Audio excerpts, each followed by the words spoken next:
Oh, hey. I didn't see you there. Today, I'll be teaching you about some of the basics of football and rugby.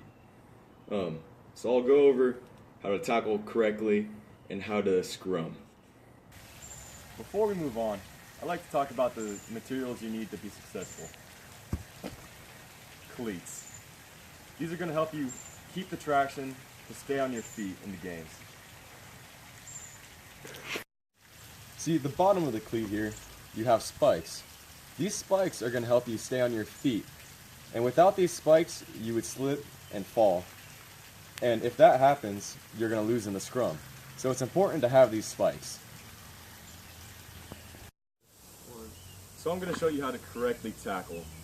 In football, your head used to be across the body. And what would happen with your head across the body is you would get a knee to the head, or they would lower their head and you would collide, and that caused a lot of concussions. So what football is doing now is they're having people tackle from behind and head go behind them, so it reduces the risk of head injuries, and this will make football a lot safer. And this is something rugby already does. So rugby already tackles from the head behind type of mentality. And yeah, I'm going to show you what that looks like now. I'm going to walk through it and then I'm going to go full speed. Alright. So I'm going to walk. I'm going to lower my shoulder. I'm going to wrap up. I'm going to push it down. So this is what the tackle looks at full speed.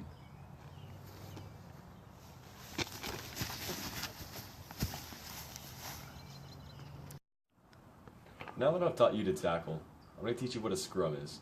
A scrum is where 8 people from each team push against each other to see who will win possession of the ball. So to start our scrum off, we have 3 people up front, 2 props and 1 hooker. The 2 props, main goal is to push the scrum forward. These 2 will be the biggest guys on your team. The number 2, the hooker, his job is to take his foot and rake the ball back into the scrum for the 8-man. The 4 and 5 are your 2 locks, and their job is to help push the scrum forward. It'll make it easier for your hooker to get the ball back for the 8-man. And your 6 and 7 are there to help push the scrum. And that's what a scrum is.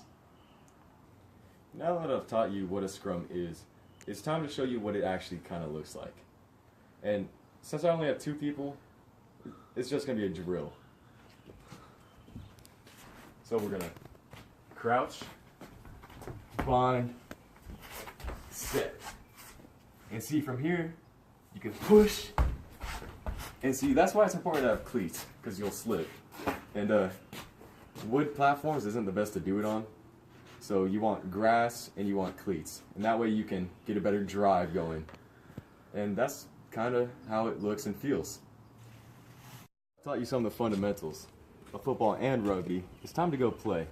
So what I'm going to do now is I'm going to teach you how to properly throw a football and catch a football. And then I'm also going to teach you how to throw a rugby ball and catch a rugby ball. So, Manny. So, with a football, a lot of people hold the ball like this. I prefer to hold the ball like this just because it gives me a better grip on the laces. You're going to just cock it back and throw it. Just like that. You want to make sure you step into your throw and twist the hip.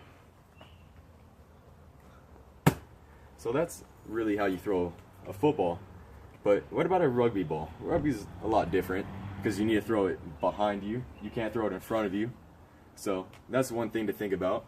And the way you want to hold it is, since I don't have a rugby ball, I'm going to show you on a football. You're going to hold it here, and you're going to twist it and let go with your palm facing down. And you. Good try. Good try.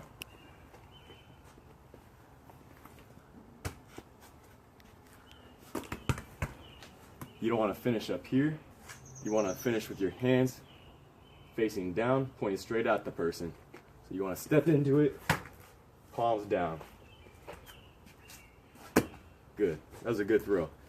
So that's how you throw a football and a rugby ball. You want to catch the football by making a diamond with your hands. So you want to make a diamond and almost have your fingers touching.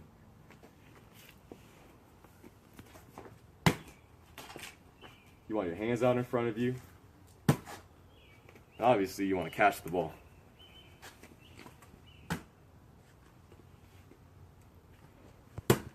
So now that I've taught you some more things about rugby and football, you're probably ready to go out there and play.